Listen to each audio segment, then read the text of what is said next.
quick tip for those of you that are just getting started with your scroll saw. There is a right way to install a blade. Obviously you want the teeth in the front and you want the teeth pointed down. And the easiest way to do that on some of these smaller blades that you might have a hard time seeing the teeth is just run your finger up and down it. And it's kind of like petting a cat backwards. You can feel the difference. It should be a nice smooth where it feels like it's not trying to cut your finger on the way down, but as you pull up, you'll feel it actually trying to cut. Let's start cutting this pattern out, see what we can get done tonight.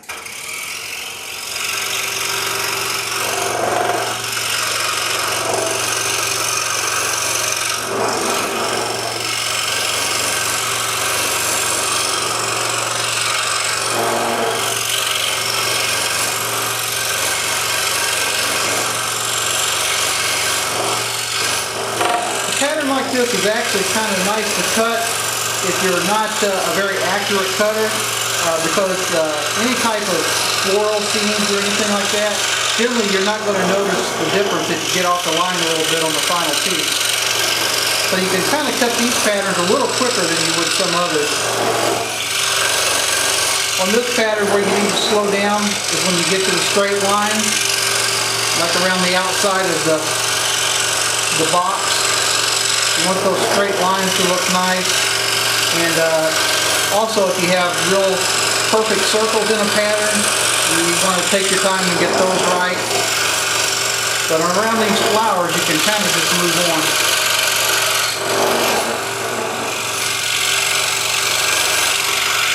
I want to talk about another tip that I get a lot of questions about, and that's a term you'll hear called bottom feeding and top feeding. When you get ready to move to the next entry hole in your pattern. And basically what they're talking about is which end of the blade do you take loose to feed it through the next entry hole. Now I do both. Most of the time I'm a bottom feeder, just because that's the way I started out years ago, and that works fine for me. As the pattern or the piece of wood gets bigger, sometimes I will go to top feed, just because it's impractical to get the blade through from the bottom.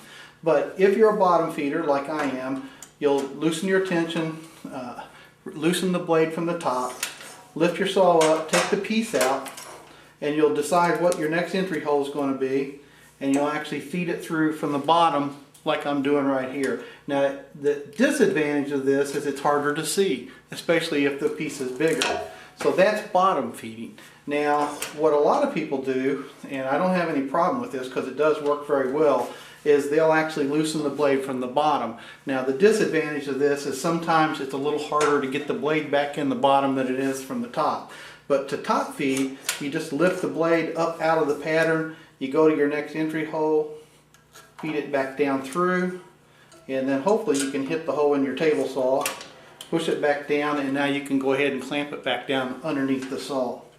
Now again, this is preference. You can do it any way you like. But that's the two different methods. The question I get pretty often is, how do you know when it's time to change the blade?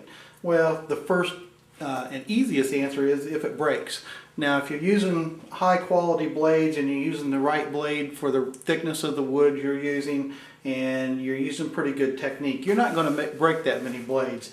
When I'm using the number 3, the number 5, and the number 7 blades, honestly, I can't remember the last time I broke one, but that's because of the type of patterns that I use. Now, if you get down to doing jigsaw puzzles and you're using jeweler's blades, they're very fine blades, yeah, you're going to break them.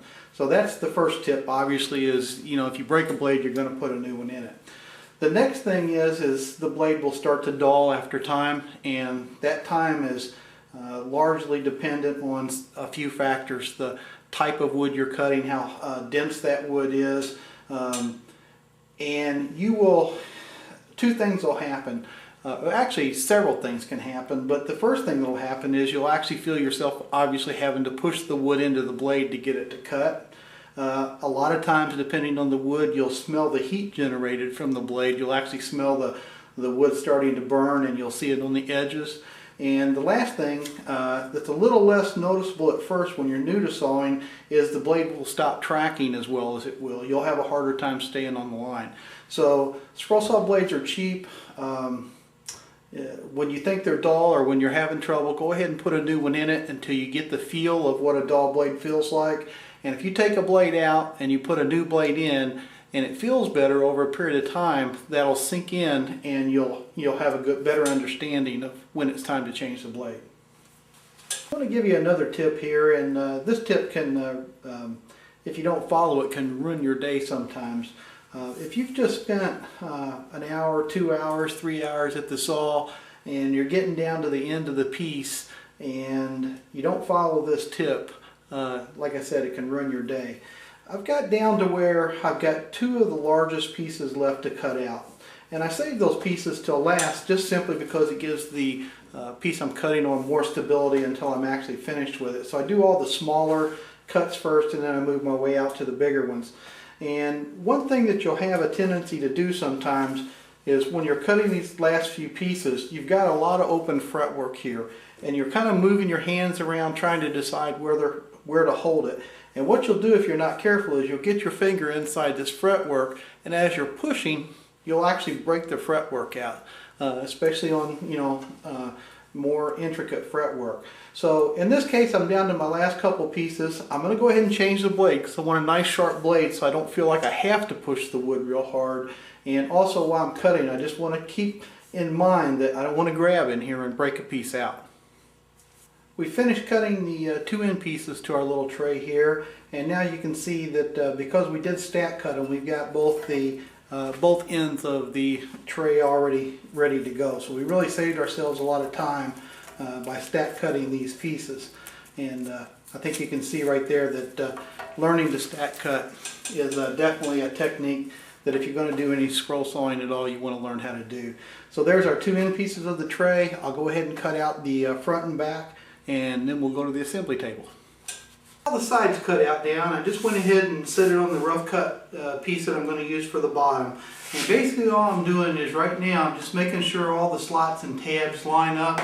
And what I'm looking for is that I get good contact all the way around the bottom. You don't want the slots to hold one of the ends or one of the front and back pieces up off the top of the wood. So you want to get these tabs and take a little while, and trim them down and sand them, whatever you have to do to get it to where you can get a good flat base. And now what I'll do is I'll do some finish sanding on the pieces and go ahead and cut out the base, and we'll start putting it together.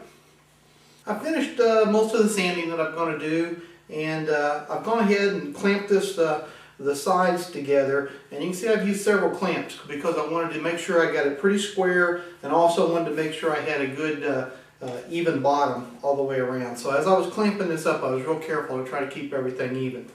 Now another thing I've done, and this is not a requirement for this project, but I think it dresses it up a little bit. This is what's going to be the base of the tray, and I don't know how well you'll be able to see this, but I've actually used my router and routed a cove just right around the top edge of this base. It's just going to give it a little bit more of a decorative look. Again, it's not necessary that you do that, but if you do have a router or a router table, I think it'll make it look a little nicer. We'll wait for this glue to set up, and then we'll go ahead and mount it to the base. Get the clamps off of all the side pieces. I went ahead and remounted the clamps to glue the bottom to the bottom of the walls. And because the only thing holding these walls to the base is glue, you want to do a pretty good job of gluing this up. And I did go ahead and put clamps on every corner to hold it down. You do want to be very careful not to put too much pressure on these clamps, just enough to get the pieces to come together, because you'll crack these pieces if you apply too much pressure. We'll let this dry up, we'll put a little finish on it, and we'll be done.